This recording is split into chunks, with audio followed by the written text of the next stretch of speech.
Hola, soy Mónica Mesa, estudiante de Psicología de la Universidad Nacional Abierta a Distancia.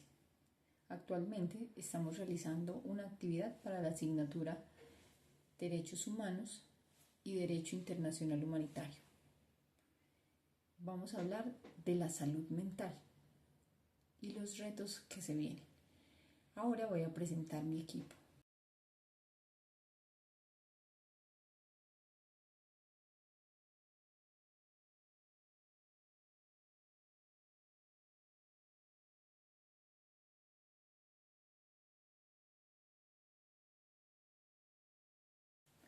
El título del libro es Reparación de los Derechos Humanos y la Salud Mental.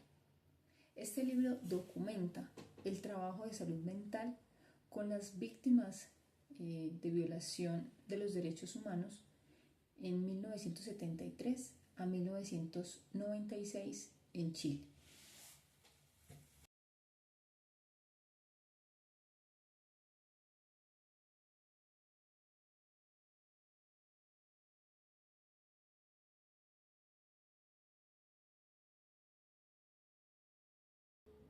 Las consecuencias que evidenciamos no se limitan solo a la parte clínica. También está esa capacidad de conectar con el otro, la comunicación, esta parte emocional, la confianza con el otro. A continuación vamos a brindar como equipo respuestas a las siguientes preguntas. En este caso inicio con la definición de los derechos humanos, que son los principios fundamentales inherentes de cada persona. Estos garantizan también las condiciones básicas para el desarrollo tanto de la parte psíquica, social y de la parte física, que en este caso también es cómo se reaccionan ante ciertas situaciones. La parte mental, la parte de comunicarnos con el otro. Bueno, acá vamos a dar respuesta y también completando esta respuesta es los derechos humanos, que son dimensiones tanto psíquicas, sociales como éticas. Psíquicas es la parte mental de cómo puedo responder ante diferentes situaciones. La dimensión social es cómo me puedo comunicar y aceptar una respuesta o una opinión de otros. Y la parte ética es esos derechos a los que nosotros tenemos como principio, esos derechos y deberes. Acá tenemos también unos supuestos ideológicos de los derechos humanos, que es la dignidad como valor central. El supuesto ideológico que plantea el libro es que toda persona posee la dignidad. Esto es intrínseco, independientemente de lo político y de lo cultural. Este principio fundamenta los derechos humanos, que no provienen de una idea en particular, de una ideología en particular, sino que es un valor universal humano. También hablamos de las infracciones que se evidenciaron en el libro de los derechos humanos. El principal se evidencia un miedo, que el cual se convierte en un instrumento eficaz para un control social, pues en este caso en la dictadura en Chile, porque hubo tortura tanto física, maltrato psicológico, estar alejados de la familia, se vulnera acá el derecho de la residencia, el derecho a estar unidos, ¿cierto? Como sociedad. La tortura se convirtió en un instrumento sistemático de represión y control social, ya que se violó el derecho a la integridad física y moral. En este caso se incluyeron golpizas, choques eléctricos, asfixia, simulacros de fusilamiento, violaciones sexuales, aislamiento, y esto también incluyendo la humillación, estar alejados de la familia, lo que garantizó o en este caso funcionó para esta represión militar. Le doy paso a mi compañera María Isabel. Hablemos ahora del apoyo psicosocial y comunitario durante la dictadura militar donde miles de personas fueron víctimas de graves violaciones a los derechos humanos. Ante esta situación surgieron iniciativas tanto de la sociedad civil como de instituciones vinculadas a la Iglesia. Es el caso de la Vicaría de la Solidaridad y la Fundación de Ayuda Social de las Iglesias Cristianas, conocidas como el FACIC. Estos espacios no solamente ofrecían apoyo legal, sino también acompañamiento psicológico y social. Elizabeth Lira destaca que el sufrimiento no solamente era individual, afectaba a familias y comunidades enteras, destruyendo la confianza y generando miedo colectivo. Por eso el trabajo psicosocial tuvo como meta no solamente atender el trauma, sino también reconstruir el sentido de dignidad y pertenencia en una sociedad fragmentada. Podemos decir que estas estrategias representaron el primer paso hacia la reparación que ponía en el centro a las personas y a su salud mental, entendiendo que la justicia y la verdad también eran formas de sanar. Hablemos ahora de la justicia, la memoria y la reparación integral. Además del acompañamiento psicosocial, se desarrollaron estrategias orientadas a la justicia y a la memoria. Los organismos de derechos humanos ayudan a las personas a presentar denuncias, a documentar los casos y desapariciones forzadas y las ejecuciones. Eso permitió que más adelante se elaboraran los informes de Reptin y Valech que reconocieron oficialmente a las víctimas del régimen. Según Lira, ese reconocimiento tuvo un impacto terapéutico y simbólico muy importante. Romper el silencio y nombrar el daño fue un acto de sanación colectiva. Esta reparación, por tanto, debía ser integral, incluir atención psicológica, apoyo psicosocial, búsqueda de la verdad, acceso a la justicia y políticas que reconocieran la responsabilidad del Estado en todo lo sucedido.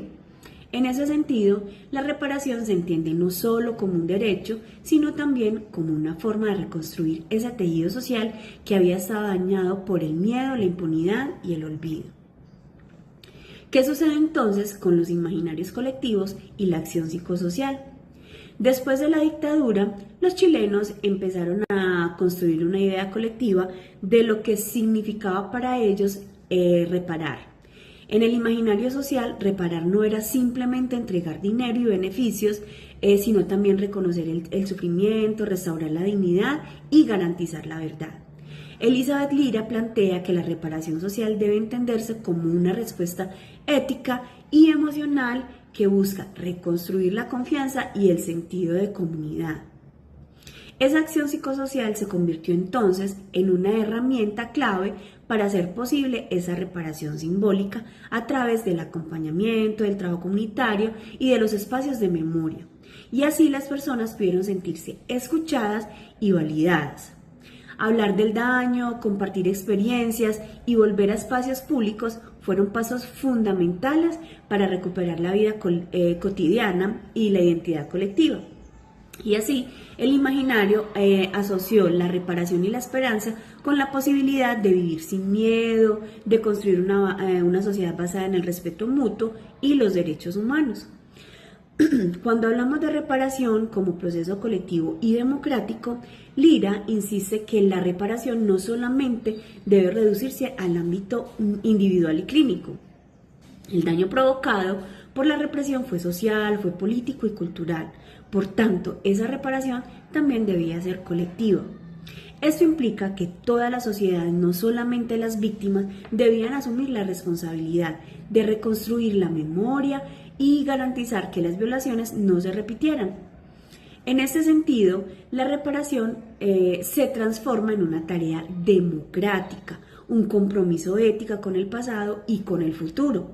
Los procesos de memoria y de verdad, las conmemoraciones, los museos y los espacios de encuentro se convierten en parte del tratamiento psicosocial de una nación que estaba profundamente herida. En el imaginario colectivo, Chile empieza también a decir nunca más a la dictadura, nunca más al silencio frente al sufrimiento humano. Y así, la reparación social es vista como una base para enfrentar lo que es la salud mental y colectiva, para sanar, para consolidar la convivencia y verdaderamente ser una nación democrática. ¿Y qué impacto entonces tienen los medios de comunicación en todo esto. Ellos jugaron un papel importante y clave en los procesos de reparación social y construcción de la memoria en Chile. Durante la dictadura, muchos medios fueron censurados o controlados. Sin embargo, tras la transición democrática, comenzaron a abrir espacio a las voces silenciadas a través de reportajes, documentales y entrevistas. Así, los medios ayudaron a visibilizar las violaciones a los derechos humanos, fortaleciendo el derecho de la libertad, promoviendo una conversación nacional sobre la reparación. Según Lira, esta visibilidad tuvo un valor psicosocial permitiendo legitimar el dolor de las víctimas y reconocer lo ocurrido, que eso fue real, no solamente inventado como muchas personas quisieron hacerlo notar. Los medios de comunicación ayudaron a reconstruir una memoria y educar a las próximas generaciones sobre la importancia del respeto a los derechos humanos. En ese sentido, los medios también fueron agentes de reparación simbólica, al devolver voz y rostro a quienes habían sido negados por tanto tiempo. Para terminar esta breve exposición, hablemos de los medios de acción psicosocial y la reparación colectiva. La expresión pública de los testimonios tuvo un impacto psicosocial profundo. Ver en los medios los relatos de sobrevivientes o familiares permitió que muchas personas se sintieran acompañadas y comprendidas. Esa validación pública actuó como una forma de reconocimiento social, una reparación emocional que devolvió la dignidad a las víctimas. Sin embargo, Lira advierte que no todos los medios actuaron de manera responsable. Algunos reprodujeron estigmas o simplificaron el trauma, disminuyendo el proceso de reparación colectiva. Aún así, el papel de los medios en la construcción de la memoria y la reparación ha sido innegable. Su influencia ayudó a transformar la cultura del silencio en una cultura del testimonio y la memoria, elemento esencial para la reconciliación y la salud mental de una sociedad que busca sanar después de tanta violencia. Continuando con el desarrollo de la actividad y partiendo de unas lecturas propuestas, más concretamente con aquellas que tienen que ver con las consecuencias de la violencia en la familia, en la sociedad y en los individuos, y partiendo de una pregunta orientadora que tiene que ver con cuáles son las experiencias o los aprendizajes de los programas o equipos implementados durante la dictadura que tienen relación con la salud mental y la atención en los derechos humanos. En este caso es importante decir que Colombia, lamentablemente, aunque no se ha configurado una dictadura, ha presentado periodos de violencia muy prolongados que lamentablemente se extienden hasta el momento actual. En estos periodos de violencia obviamente se han originado miles o cientos de víctimas que requieren atención. Y para mí la principal lección del tema chileno, trayéndola a la realidad y el contexto colombiano, es que quien es el epicentro de esa atención es la víctima y no el victimario. Y esto no significa que el victimario no vaya o no pueda ser objeto de un tipo de atención psicosocial. Sí lo puede hacer. Lo que no puede pasar en el Estado colombiano es que el victimario sea cubierto con un manto de impunidad, pues revictimizando a aquellos que han sufrido en carne propia las consecuencias adversas de actos de violencia o vulneración de los derechos humanos. Es decir, el epicentro de la atención en Colombia de los conflictos o los periodos de violencia son las víctimas, no los victimarios. Y otro aspecto importante es que esta atención no se debe extender solamente a las víctimas como eje y epicentro y al victimario transversalmente, sino que también se le debe brindar a aquellas personas que trabajan en la atención de las víctimas, que lamentablemente en muchos casos se les impide realizar su trabajo libremente de manera profesional. ¿Por qué? Porque los actores armados o grupos que están en conflicto pues impiden que estas personas vayan a las regiones originándole también una afectación no solamente a quienes han sido víctimas, sino a quienes quieren ayudar o quienes quieren trabajar en pro y en beneficio de la atención de las víctimas del conflicto armado. Una enseñanza: el epicentro del conflicto para la atención son las víctimas, no los victimarios. Otro aspecto importante son las lecciones que se deben de aprender frente al rol del psicólogo o el terapeuta en la atención de las víctimas en periodos de violencia.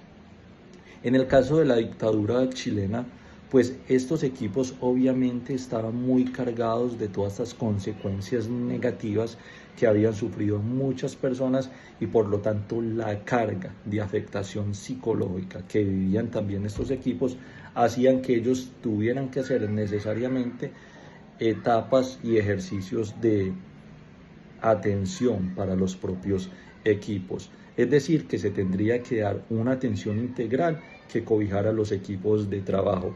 Y es importante también reconocer que el impacto de la violencia es bidireccional, es decir, los impactos negativos de la violencia van hacia las víctimas. Obviamente el victimario sufre unas consecuencias de su actuar irregular, unas consecuencias sancionatorias, y las familias, pues obviamente, tanto de la víctima del victimario, pueden verse afectadas.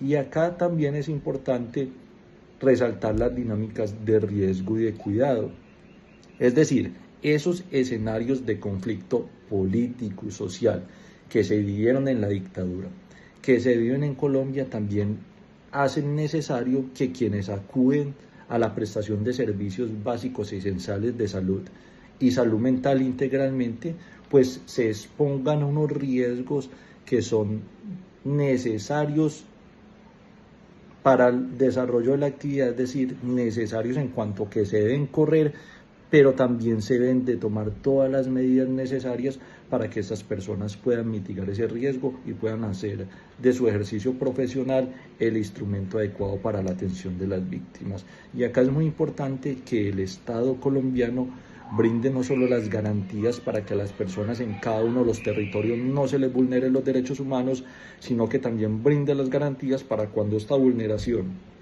o ese riesgo de vulneración de derechos humanos y fundamentales de las personas, lamentablemente en los lugares más apartados del país, cuando se materialice, pues el Estado debe brindar las garantías necesarias y suficientes para que los equipos de trabajo en salud mental, en apoyo económico, en todos los componentes integrales que deben ser atendidos cuando una persona es víctima, estas personas pueden desarrollar libremente su ejercicio sin temor a que ellos también vayan a ser víctimas de esa violencia, que lamentablemente al día de hoy no se ha podido acabar en nuestro país y que lamentablemente en el futuro es incierto, porque lo que se ha vivido son ciclos sucesivos de violencia, donde lamentablemente pueden cambiar los victimarios, pero las víctimas siguen siendo las mismas, las personas más vulnerables y humildes de nuestro país.